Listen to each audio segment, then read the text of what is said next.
छोलिया हो या लोबिया, सफेद चने या काले चने, सब कुछ मजेदार बने। जी हाँ, कल इंसानियत का कत्ल हुआ, कल कश्मीरियत का कत्ल हुआ। ये इस वक्त आम कश्मीरी की जन भावना है। आपके साथ मैं हूं समीर अब्बास, मेरे साथ करुणा शंकर भी मौजूद हैं और टीवी9 भारतवर्ष पर बहुत बड़ा खुलासा हम करने जा रहे हैं। पहलगाम हमले का प्लान पाकिस्तान में बना, पर इस वक्त जो खबर हम आपको देने जा रहे हैं वो और भी ज्यादा चौंकाने वाली है। हमले को लेकर जो रिपोर्ट अब तक तैयार की गई उसके मुताबिक आतंकियों का बड़ा मकसद हिंदू सैलानियों के साथ साथ विदेशियों को भी मारने का था। तभी नेपाल और यूएई के एक एक नागरिक की भी हत्या की गई है।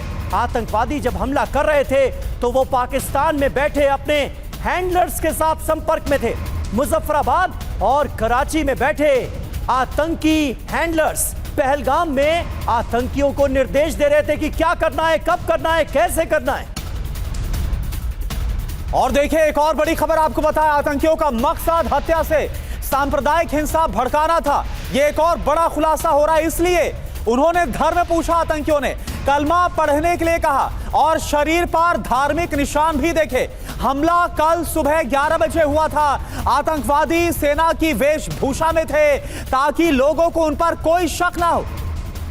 देखिए, पहलगाम हमले को लेकर यह बहुत बड़ा खुलासा हो रहा है। दो अहम और बड़ी जानकारियां इस वक्त आपके सामने हैं। आतंकवादियों का मकसद क्लियर होता हुआ नजर आ रहा है। सांप्रदायिक हिंसा का मकसद था इस हमले के पीछे और मुजफ्फराबाद और कराची में बैठे आतंक के आका आतंकियों को कर रहे थे निर्देशित। इस खबर पर ज्यादा जानकारी के लिए हमारे साथ टीवी9 के एग्जीक्यूटिव एडिटर आदित्य राजकौल हमारे साथ जुड़ गए हैं। आदित्य, ये बहुत बड़ा खुलासा है क्योंकि आतंकियों की जो मोडस ऑपरेंडी थी, जिस तरह से धर्म पूछकर आतंकियों ने आम बेकसूर लोगों की जान ली है, उसके बाद हर कोई ये जानना चाह रहा था कि आखिर ऐसा किस मकसद के साथ किया गया। जी बिल्कुल समीर, एक बहुत बड़ी खबर हम सबसे पहले टीवी9 भारतवर्ष पर ब्रेक कर रहे हैं। फॉरेंसिक एनालिसिस जो हुआ है उससे पता लग रहा है कि मिलिट्री ग्रेड वेपन्स और कम्युनिकेशन डिवाइसेस यूज की गई थी। करीब 4 से 6 आतंकवादी इसमें इन्वॉल्व थे। 4 आतंकवादियों ने हमला किया था और करीबन 2 से 3 आतंकवादी उनको जो है देख रहे थे और निगरानी कर रहे थे कि एग्जिट उनका ठीक से हो। मुजफ्फराबाद और कराची से लगातार जो है वो संपर्क में थे। डिजिटल फुटप्रिंट्स जो है सुरक्षा और इंटेलिजेंस एजेंसीज को मिले हैं कि लश्कर तोयबा का जो टीआरएफ है, जो पाकिस्तान आर्मी के लिए काम करता है, वो कैसे इन आतंकवादियों के संपर्क में था। इसमें करीबन 2 से 3 पाकिस्तानी आतंकवादी और 2 से 3 कश्मीरी आतंकवादी थे। इसके अलावा हमें ये भी पता लग रहा है कि अभी एक बहुत बड़ा ऑपरेशन चल रहा है साउथ कश्मीर में, जिसमें army, police, paramilitary forces involve हैं। ड्रोन्स और हेलीकॉप्टर्स यूज किए जा रहे हैं। ये बैतरन का जो पूरा जंगल है उसकी छानबीन हो रही है कि आतंकवादी कहाँ छिपे हुए हैं।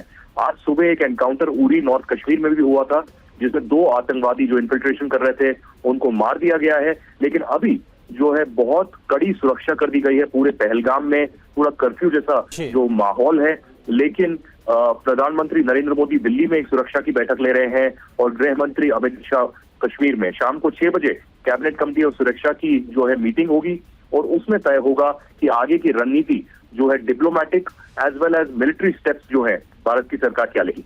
बिल्कुल। और क्या आदित्य, जो खुलासा इस वक्त हम कर रहे हैं, क्या इससे ये समझ में आ रहा है कि जो आतंकवादी है या फिर जो उनके आका है वो सांप्रदायिक तौर पर हर तरह से कश्मीर को अस्थिर करना चाहते थे?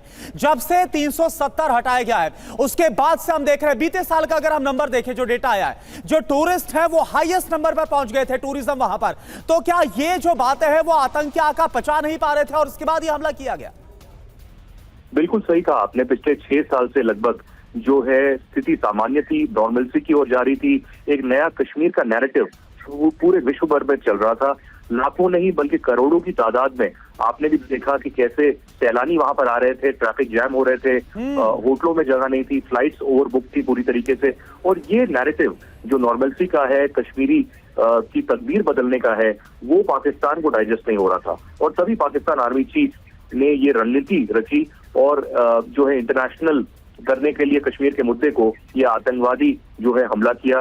और ये तब हुआ जब जेडी वैंस, यूएस के जो वाइस प्रेसिडेंट हैं, वो राजस्थान में थे और प्रधानमंत्री मोदी सऊदी में थे।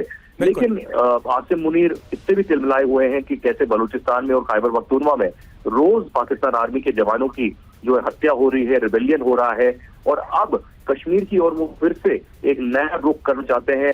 ये भी कुछ रिपोर्ट्स आ रही हैं कि बॉर्डर में जगहों पे शेलिंग हुई है, अभी आधिकारिक तौर से पुष्टि होना बकाया है, लेकिन अभी भारत की सरकार जो है पूरी तरीके से मिलिट्री और डिप्लोमेटिक स्टेप्स देख रही है कि क्या क्या स्टेप्स लिए जा सकते हैं पाकिस्तान के खिलाफ। आपको याद होगा जब पुलवामा की घटना भी घटी थी, हमने MFN स्टेटस हटा दिया था, ट्रेड बंद कर दिया था, और जो डिप्लोमेटिक टाइज थे वो डिप्टी हाई कमिश्नर लेवल तक जो है नीचे लाए गए थे। इसके अलावा बालाकोट का हमला भी हुआ था।